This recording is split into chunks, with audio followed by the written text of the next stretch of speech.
Hello, my name is Jacqueline Cortina, and today I will be doing my presentation over the inequalities in the workplace.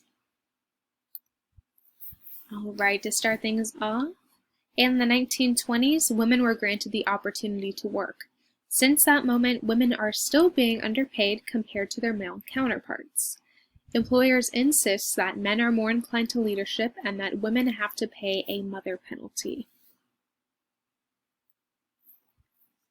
Right. And starting off with the glass escalator, this term was first coined in 1992 by Christine L. Williams. This theory focused on the advantages men receive in the workplace. So men are viewed above women, and men typically ascend up the escalator easily while women descend downwards. This theory contrasts the glass ceiling theory, where women in male-dominated occupations thrive. Alrighty, and some traditional assumptions of gender in the workplace. So we have masculinity is key to being successful, femininity is viewed as a weakness, women leave themselves stuck in lesser paid job positions, women deserve less pay because they may have a child and need more time off, and women take more restroom breaks. Right, and men in traditional women occupations, we'll start off with a theory of tokenism. So, power and masculinity. Men in women-dominant positions, such as nursing, teaching, etc., are viewed with more respect because of their masculinity and the power that masculinity holds. People often assume that men are better leaders and more competent than women because of the masculinity part of it.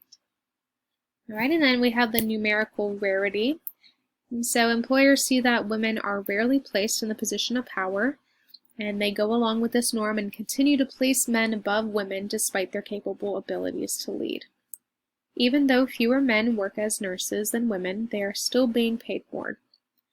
Numerical rarity does not apply in this case, and it proves that men are still being put above women in the workplace. And the gender wage gap. So if we look at this chart to our right, it states that registered nurses in 1990, there was a definite wage gap where men earned $1,070 versus the women earning $1,057. And then about 21 years later, in 2011, men earned $1,081 and women earned $1,034. So as you can see, the men's pay increased and the women's decreased over time. This further proves that the wage gap is still present and it is actually expanding. Right, and then lack of intersectionality. So intersectionality, it's studying gender while taking race, class, and sexuality into account. There's also white solipsism, and it's the notion that white experiences are the norm/model for all other groups.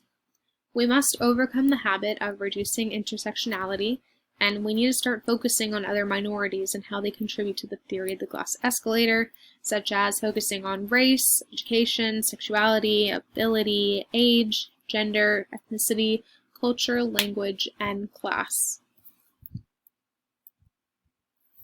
Alright, and lack of intersectionality continued. We will be looking at three certain aspects of it. And the first one is Black men in nursing. So Black men in nursing, they do not experience the glass escalator like white nurses. They are often viewed lesser than women nurses, and they're even often mistaken as janitors by their patients. And Black men that choose to be nurses are often discriminated against by their own white coworkers, who exclude them from the conversations and choose not to hang out with them based on their race. Adia Harvey Wingfield argues that the glass escalator relies on the existence of racial inequality. Alright, and then moving on to gay and lesbian teachers. Homophobia is present in the problem. The LGBTQ+ community were not allowed to have certain jobs back in the early 90s. And they found that they must conform to heteronormative practices in order to pass as straight and be able to succeed in their occupations that they chose.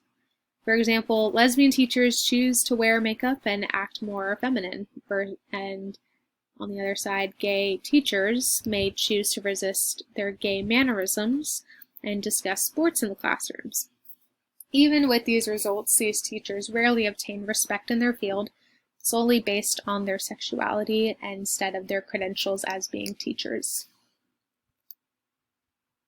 All right, and the last one is working class trans men. So women to men experience benefits in the workplace, whereas men to women experience a decline in benefits. So women who transition into men, they start to experience all of the benefits that men have in the workplace, and the exact opposite happens when men transition into women. The most benefits happen for white individuals who go from women to men, and especially if they are able to pass well as being a man.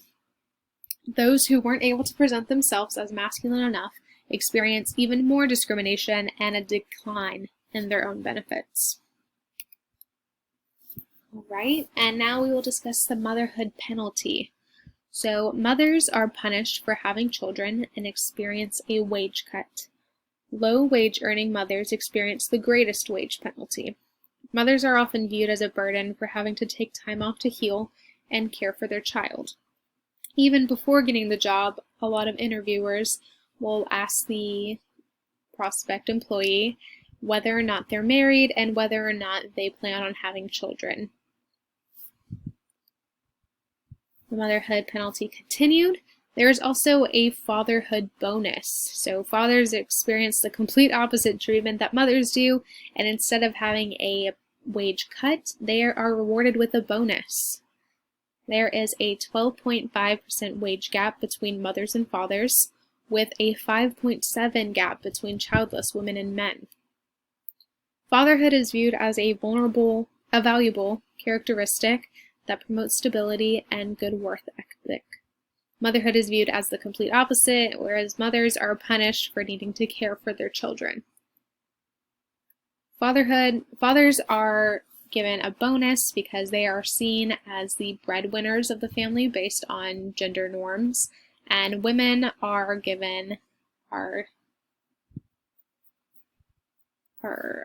punished with a wage gap because of, again, the gender norms that are placed onto women, where it says that they have to stay home and take care of the kids while the man goes out and makes the money.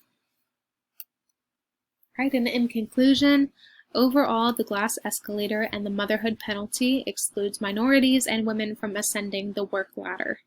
As society constantly changes, the wage gap between white men and minorities/women continues to expand and further along the patriarchal system put into place in America. And here are my references. Thank you.